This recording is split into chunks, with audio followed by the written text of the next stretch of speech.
안녕하세요. 검은 머리는 거두는 게 아니라더니 제 남편이 검은 머리였을 줄은 몰랐네요. 쓰레기 같은 인간들과 결별한 30대 여성입니다. 인간 같지도 않아서 남편이라 부르기도 싫지만 일단은 남편이라 불러야겠네요. 남편과는 지인의 소개로 만났습니다. 당시 저는 회사를 다니는 평범한 직장인이었고 남편은 작은 식당을 운영하고 있었어요. 회사에서 주어지는 일을 처리하는 저와 달리 하나부터 열까지 스스로 꾸려나가고 책임지는 남편의 모습에 매력을 느끼며 연애를 시작했지요. 이후로 정확히 2년을 만났고 제 나이 31, 남편 나이 33의 부부의 연을 맺게 되었습니다. 연애하는 동안 저는 시댁에 종종 얼굴을 비추곤 했는데 그건 바로 어머님 때문이었어요. 결혼 전부터 어머님이 저를 시집살이 시키시고 그런 게 아니라 어머님이 워낙에 저를 예뻐해 주셨거든요. 남편을 통해서 반찬을 챙겨주시기도 했고 제가 아픈 날에는 죽을 보내주신 적도 있어요. 심지어 생일 때는 불러서 밥도 차려주셨지요. 미역국도 그렇고 제가 좋아하는 황태구이까지 어머님이 저를 많이 신경 써주신다는 게 느껴지대요. 사실 저는 어려서 아버지를 잃었고 대학교를 졸업하던 시기에 어머니마저 지병으로 세상을 떠나시면서 부모님 두 분을 다 잃었어요. 하지만 어머님이 보여주시는 온화한 미소와 따뜻한 말투에서 돌아가신 부모님을 자주 떠올릴 수 있었답니다. 그래서 남편이 프로포즈를 해왔을 때도 남편도 물론 좋았지만 어머님과 한 가족이 된다는 사실에 정말로 기뻐했네요. 하지만 결혼식을 코앞에 두고 남편은 상상치도 못한 이야기를 털어놓았습니다. 그건 바로 어머님이 남편을 낳아주신 친어머니가 아니라는 얘기였지요. 남편이 초등학생, 그리고 위로 있는 신우들이 각각 중학생, 고등학생이던 시기에 남편을 낳아주신 어머님, 그러니까 생모 아버님 두 분이 이혼을 하셨답니다. 이혼 사유는 남편이 제대로 말해주지 않아 확실하진 않지만 아버님이 위자료도 주지 않으셨고 세 자녀의 양육권을 다 가지셨다니 짐작컨대 생모한테 이혼의 책임이 있었던 게 아닌가 싶어요. 이후로 얼마 지나지 않아 아버님은 지금의 어머님과 재혼을 하셨다고요. 다만 남편은 비교적 어린 나이였기에 지금의 어머님과 빠르게 가까워진 반면 신우들은 그러지 못했지요. 게다가 신우들은 지금의 어머님과 아버님의 눈을 피해 생모와 연락을 주고받으며 지냈다니 모르긴 해도 새어머니인 지금의 어머님께 마음의 문을 열기가 쉽지 않았을 테지요. 아무튼 그런 와중에 생모라는 사람이 남편의 결혼 소식을 신우들을 통해서 알게 되었던 모양입니다. 그런데 축 하나 해주고 말면 될 것을 자기가 혼주석에 앉고 싶다고 했다더군요. 신우들은 어떻게 하면 좋겠냐며 상의를 한답시고 남편에게 생모의 소식을 전한 거고요. 전 솔직히 생모도 너무한다 싶었지만 신우들도 이해가 되질 않았어요.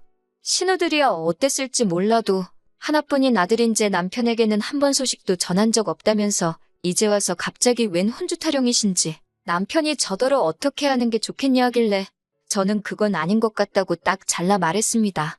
20년 가까이 키워주신 어머님을 두고 뜬금없이 생모랍시고 혼주석에 앉히는 거 사람이면 그렇게 하면 못 쓴다고 그럼에도 불구하고 당신이 그렇게 하겠다고 하면 무척 실망스러울 것 같다고 했지요.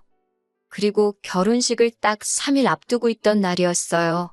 큰 신우가 잠깐 만날 수 있겠냐며 연락을 해왔지요. 짐작이 가는 바가 있었으니 피하지 않고 나갔습니다. 말이 나와서 말인데 생모 이야기를 듣고 나니까 왜 신우들이 제가 어머님과 가깝게 지내는 걸 탐탁지 않아 했는지도 좀 이해가 갔고 신우들이 있음에도 불구하고 어머님이 왜 저를 곁에 두고 싶어 하셨는지도 이해가 가대요. 아무튼 그렇게 큰 신우를 만났는데 어쩐 일로 작은 신우도 나와 있더군요. 원래도 대면대면한 사이다 보니 어색하게 인사를 주고받곤 카페에 들어갔습니다. 이내 자리를 잡고 앉기가 무섭게 저더러 자기 동생과 상의는 잘 해봤냐며 본론으로 들어가더군요. 상의라니 뭐에 대해서 말이냐니까 자기들 엄마라고 표현하더군요. 엄마가 혼주석에 앉고 싶어 한다고 자식이 셋인데 둘은 이미 결혼을 했고 당신에게는 마지막 기회 아니냐며 속상해하셨다나요. 뭐 솔직히 무슨 사정이 있었는지 모르겠지만 자식 셋을 두고 나갈 땐 언제고 이제 와서 그러시나 싶어 별로 공감은 안 됐지만요. 그렇다고 제가 단도직입적으로 말하기는 입장이 그래서 그럼 지금 어머님이 서운해하지 않으시겠냐. 저는 지금 어머님이 혼주석에 앉으시는 게 도리에 맞는 것 같다고 에둘러서 거절했어요. 이 정도면 알아들었겠지 싶어서요.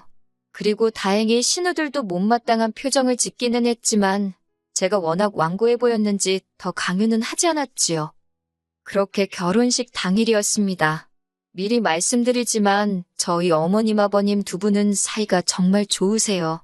그날도 주인공은 저와 남편 두 사람이었지만 두 분이 주인공이라 말해도 될 만큼 멋지고 아름다우셨지요. 그런데 세상에 어디서부터 설명을 해야 할지 지금도 생각할수록 어이가 없어요. 그때만 해도 누군지는 몰랐는데 누군가가 색깔도 보라색의 무슨 기생한복 같은 걸 입고 왔더라고요.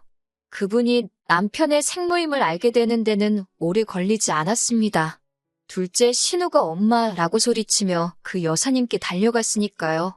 사실 이 상황을 제가 다 본 건 아니고 하객으로 왔던 제 친구들이 결혼식 이후에 만났을 때 이야기해줬어요.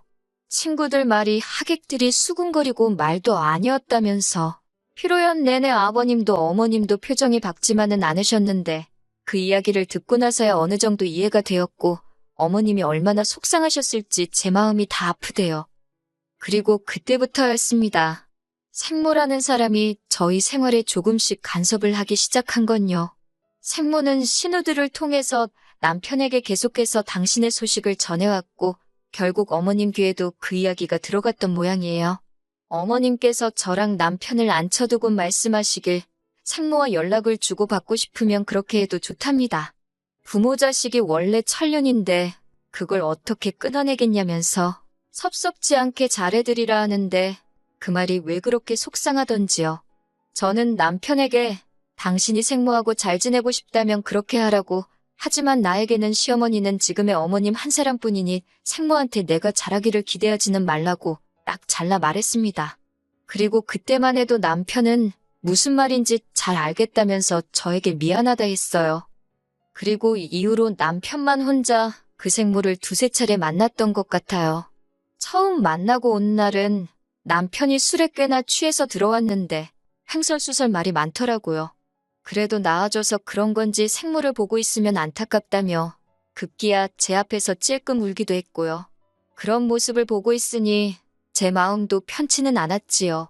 그러다 한 달쯤 지났을 땐가 설마 했는데 남편이 생모에게 저를 정식으로 소개하고 싶답니다. 생모가 하는 말이 그래도 당신 아들하고 결혼했으면 자기한테 며느리 아니냐며 어떤 애인지 궁금하다 했다나요.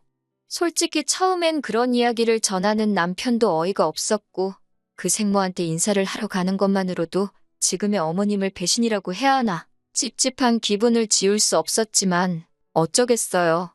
결국 인사만 하고 오잔 마음으로 나갔습니다. 그렇게 만나게 된 생모는 어른에게 이렇게 말해도 될지 모르겠지만 사람이 경박스럽더군요. 차분하고 우아한 어머님과 달리 온몸이 진짜인지 가짜인지도 모를 귀금속을 화려하게 치장하고 자기 얘길 늘어놓기 바빴지요. 하는 말이 아버님과 이혼 후 미국으로 건너가 당신 좋다는 남자를 만나 영주권을 땄답니다. 지금은 벌어놓은 돈 쓰기 바쁘다며 저한테 대놓고 돈 자랑을 하시는데 어찌나 불편하던지 그래도 별말 없이 듣고만 있었더니 생모가 저더러 앞으로 자주 연락하고 지내자대요. 솔직히 연락을 주고받아도 아들인 제 남편이랑 하면 되지.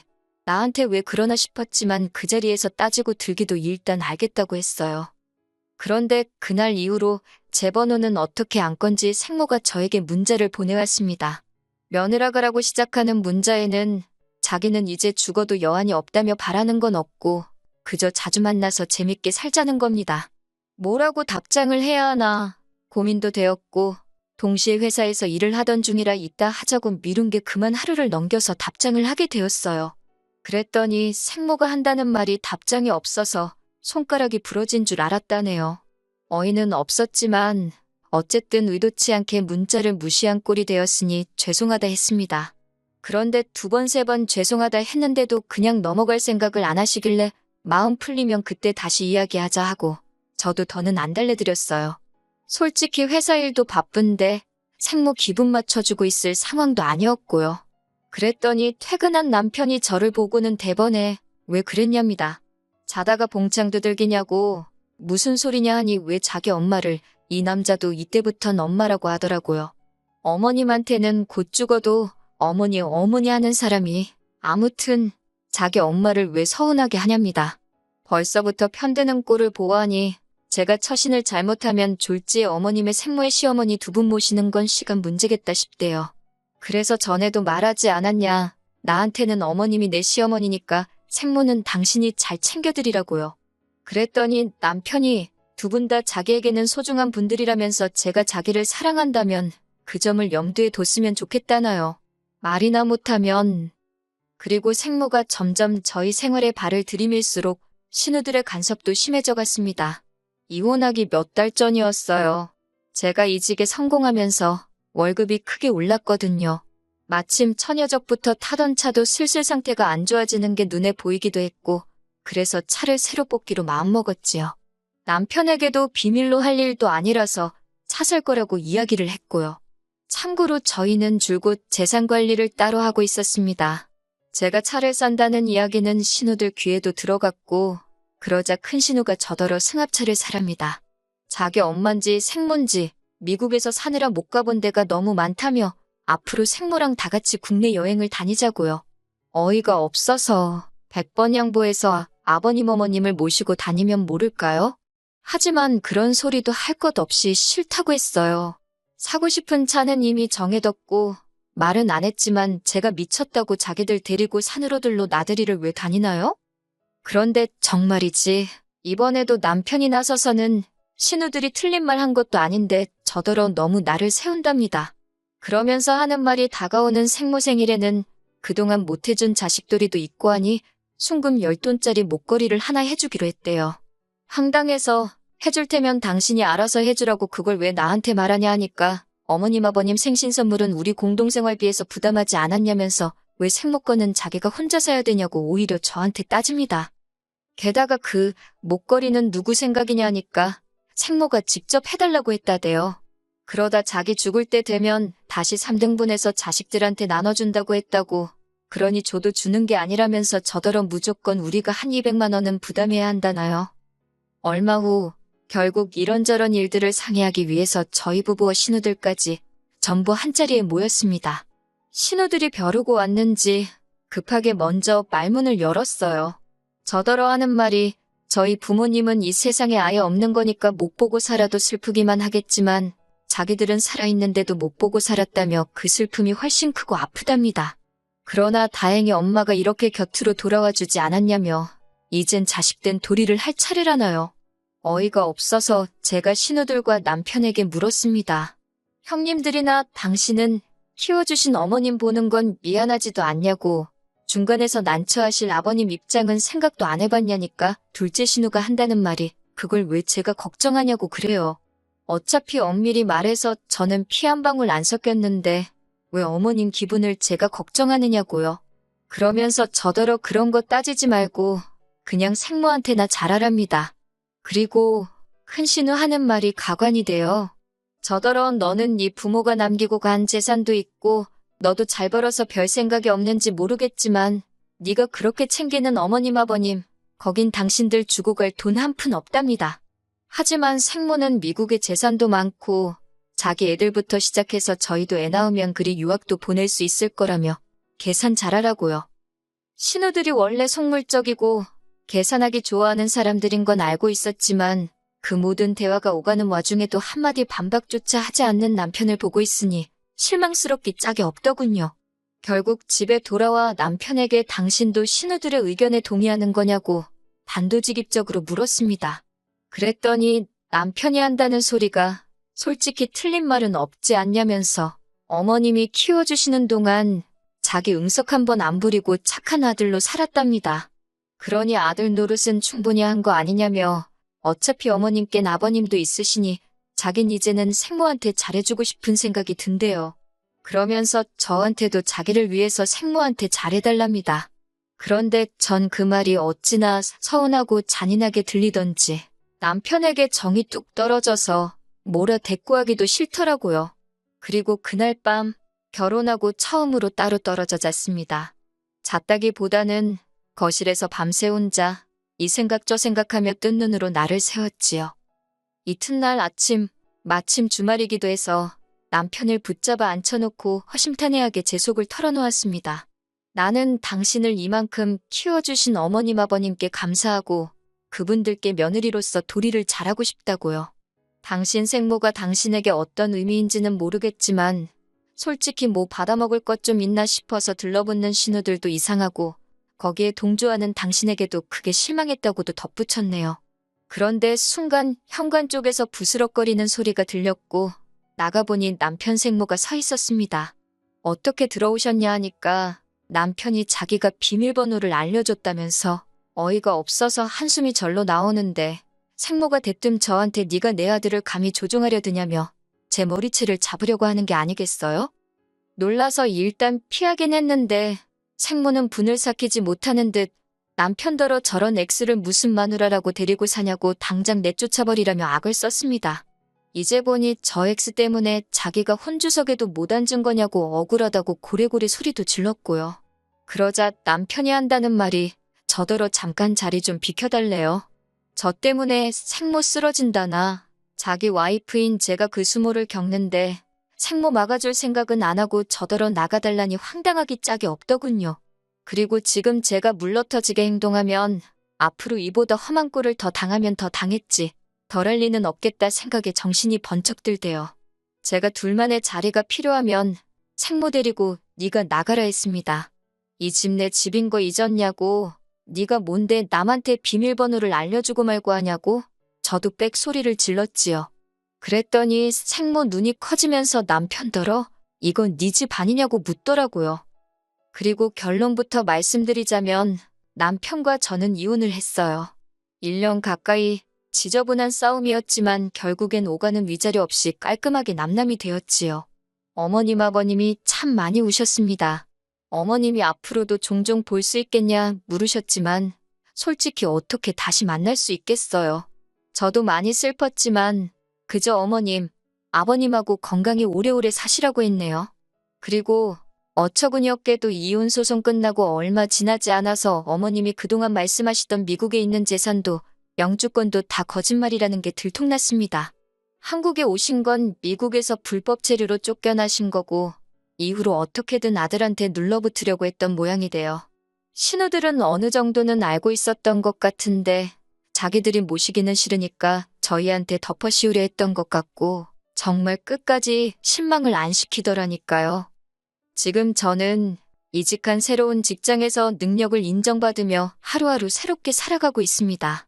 종종 남편에게 다시 한번 기회를 달라는 저와 함께 어머님 아버님께 효도하며 살고 싶다는 개소리도 문자로 받으면서 말이에요. 아이러니하게도 그런 문자가 올 때마다 이혼하기를 정말 잘했다는 생각이 든답니다. 그리고 가끔 친어머니처럼 저를 품어주셨던 어머님 생각이 나곤 하지만 어쩔 수 없는 일이니 미련 갖지 않으려고요. 그저 어디선가 저도 어머님 아버님도 잘 살기를 바랄 뿐이에요.